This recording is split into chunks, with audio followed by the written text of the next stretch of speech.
Oh, I'm just gonna say to you, Mark Domingo Cruz, if you don't listen to Jerick Silva, if you don't listen to Christian Mingito, oh, and you just stop posting about nonsense about Rodrigo Duterte. You know, Mark Cruz, if you don't listen anyway, why can't you just shut up, Mark Cruz? When I say to you, oh, what is that word you said? Shut the fuck up, Mark Cruz. Oh, I'm sorry for my bad words. Can't you just stop posting about nonsense? You know, I was told by Wawel Romero, or I've been told by by my mom, Wawel Romero, Ate Rona, and even Teacher May Tiburcio, they told me you should not post anything in Facebook. Even Kathleen Canete, I remember, she said to me, wag ka na mag-post, sa Facebook, she said to me, but you, Mark Cruz, you're very stubborn. You don't realize that you're posting about nonsense? You will never get away from this, Mark Cruz. Can't you just stop posting nonsense? In threads, even Rodrigo Duterte, Sara Duterte, Rodante Marcoleta, Alan Peter Cayetano, Rene Bartebonia. Why can't you just stop posting in Instagram threads, Mark Cruz? You're posting about political. You're posting about nonsense. Look at Bam Hernando. Did he post about political? No. One of his friends from security guard in Condon Stellar Place, they told me, Bam already stopped posting about politics. He remained to be non-political.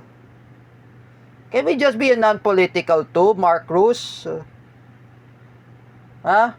Even I say, Christian Mingito, if I'm watching this, hindi po yan DDS si Mark Cruz. Puro kasi magpo-post kasi like kung ano-anong pinopost sa Instagram at Threads. Why he just posting about against Rodrigo Duterte and even his daughter Sara Duterte? I don't think I say to you, Christian Mingito, that Mark Cruz is really anti-Duterte and is posting political. Can you just remind your friend? I said to you, Christian, lecture Mark Cruz and stop posting nonsense. Even Rodrigo Duterte, even Baste, Paulo Duterte, even Sara. Can you just stop posting nonsense, Mark Cruz?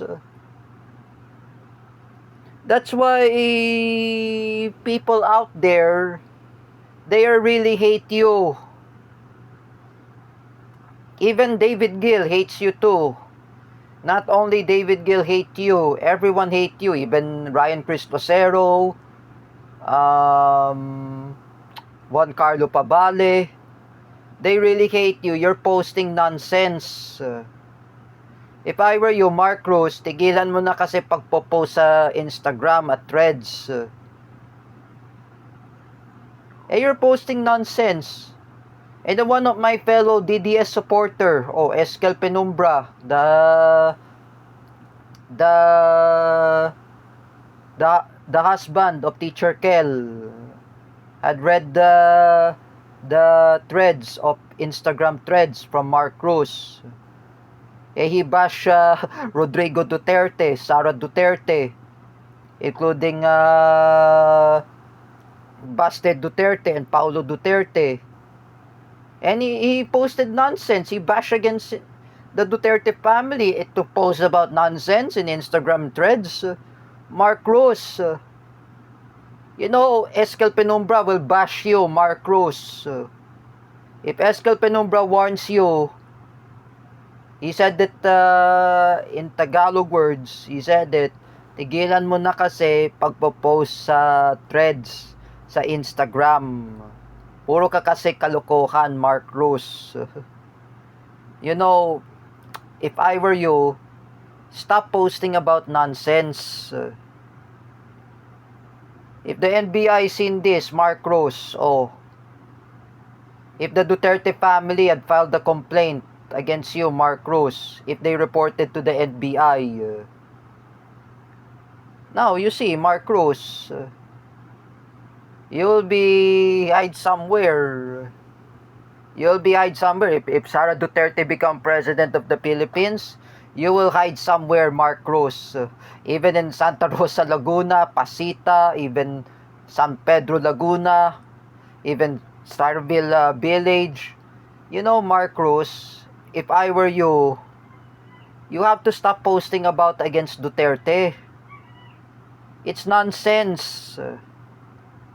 Look at Teacher Jessa Fernandez. She's never post against Duterte. I told to Teacher Jessa Fernandez, do not post about against Duterte. You might get in trouble. At least Sir Calvin Cuevas understands with me.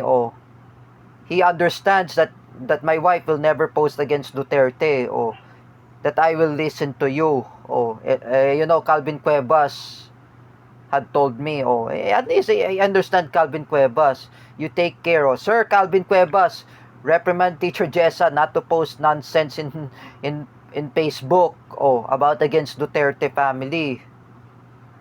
She might will get in trouble. The DDS supporters will bash her, even Eboj, you know, for Teacher Jessa, he already stopped posting. And you know, Mark Cruz, if I were you, you need to stop posting nonsense. You know, if Eboj and the DDS supporters and the Spedmotics, even they are bashing you, even the fans of Rowena Guanzon, even the fans of even Rowena Guanzon, the supporters of Rowena Guanzon in P3PWD will criticize you, Mark Cruz. Even the fans of Rene Bartebonia, they will criticize you. They will bash you. You know, in the time I was being bashed by Trump supporters who were Americans, that I called Donald Trump and the word an asshole, due to the assassination of Iranian General Qasem Soleimani. And I apologize to the Trump supporters. I reconcile with the Trump supporters during the time of the Russian invasion of Ukraine, when Joe Biden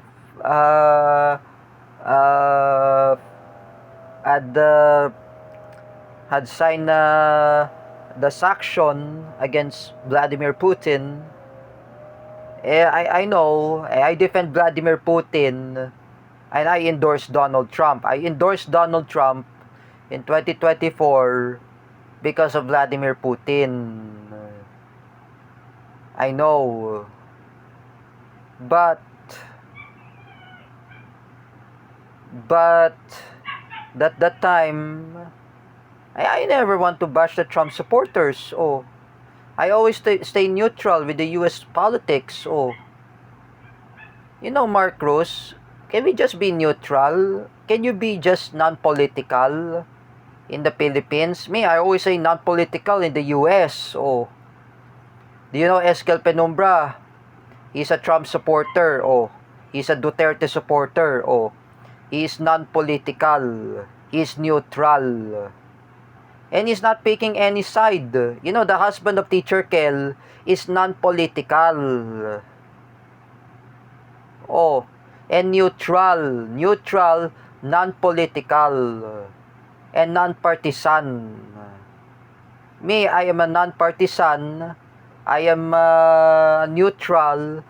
Like Kawali Coronel said to me, neutral tayo. Like I said, neutral. Me, I never side with anything like Marcos loyalists, Duterte supporters, even the even supporters of Biden, even supporters of Trump. I always stay neutral. I always stay non-political.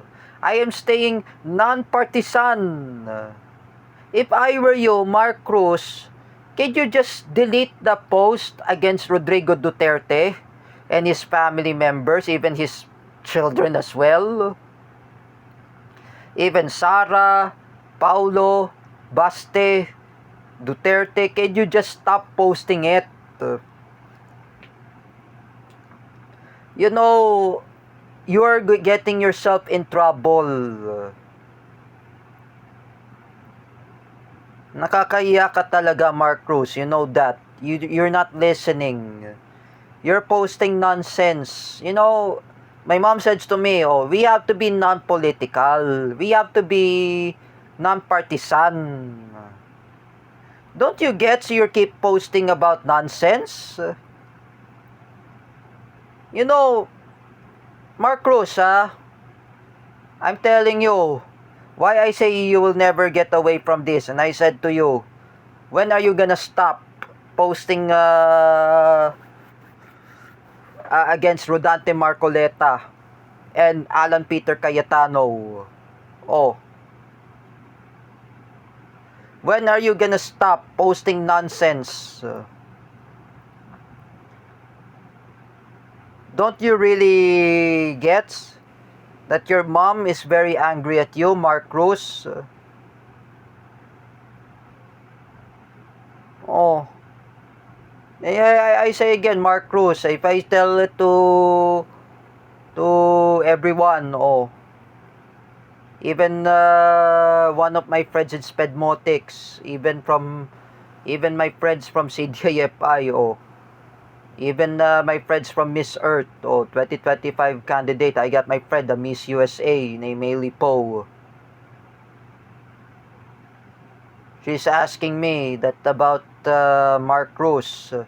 He's posting nonsense and I don't know what he's posting at. He's posting nonsense. Even he's posting Rodrigo Duterte, Sara Duterte, Paulo Duterte, Busted Duterte. You know, Haley po had read all the nonsense posts from Mark Cruz in threads. I just read all I just read this, what he's posting at. You know, Mark Cruz, if I were you, tigilan mo na kasi pagpo-post. You know, it's nonsense. It's totally nonsense, Mark Cruz. It's totally bullshit. If I were you, you know, you need to stop posting it.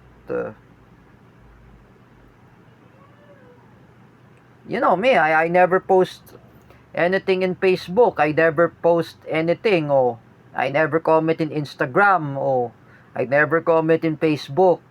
Why did you comment about Rodrigo Duterte? Why did you repost the Rodrigo Duterte in threads, like in Twitter? Mark Cruz, if I were you, kindly please delete the post against Duterte family. Sumusobra ka na, Mark Cruz. If I were you, if those Filipinos who were Duterte supporters, even the fans of Rene Bartebonia, they will beaten na Mark Cruz. You see, Mark Cruz, why does Luis Cabales hates you? Oh, because you're saying bad words in Instagram, even threads. Now you see, Jerick Silva had reported to Luis Cabales. Sabi ni Jerick, nagmumura pala to si Mark Cruz. Kung ano-anong pinagsasabi niya. Oh, it's all nonsense what he's posting it in threads. Now you see, Luis Cabales doesn't like your negatives. You know, Mark Cruz, you are full of negatives. You're posting nonsense. And when are you gonna stop brainwash Christian Mingito? When you are gonna stop forcing Christian Mingito to be your ally? Huh? Christian is really sick at you, Mark Cruz. Because you are nonsense.